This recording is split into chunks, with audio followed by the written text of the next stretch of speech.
Sonia, one mum from Queensland's actually posted this on our site, and she said, my concern regards my eldest son, who is 7 years old. He's in Year 3 in Queensland, and she's written that he gets extra help for English and maths. He's also attending private speech therapy, but over the past 3 years, she feels that they have not been able to close the gap between him and his peers.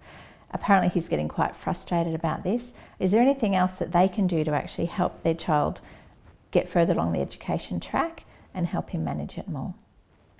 This is a tough one because it's hard to know where this little man fits in with the rest of his class. And so the most qualified people to speak to are the child's teacher and the other support staff that are at school. So the school counsellor and perhaps the learning support teacher, with whom they may already be familiar if their child is receiving support through school.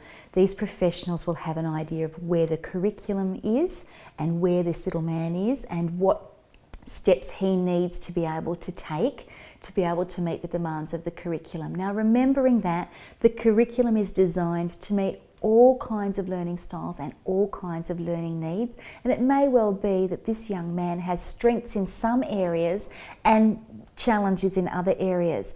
It may be worth the family's while to start at this point, at the age of 7 and in Year 3, to talk to the school about any kind of testing that could be done around his strengths and his weaknesses, to see where are the areas that we can really capitalise on, and are there some things that are getting in the way of his learning that perhaps might need some specific remediation, or can we adjust our expectations of his scholastic ability and see how we can help him to manage in the school environment.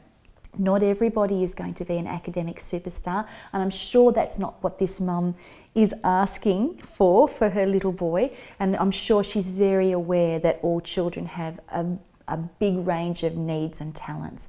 But perhaps getting some professional advice at this point in time might be worth his while.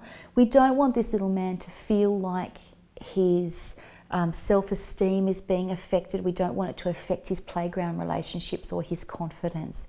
So finding out, getting some professional advice, perhaps a little bit of some testing to see where his skills are, and then how that information can be used to modify the curriculum for him so that his individual needs can be supported and met in the classroom.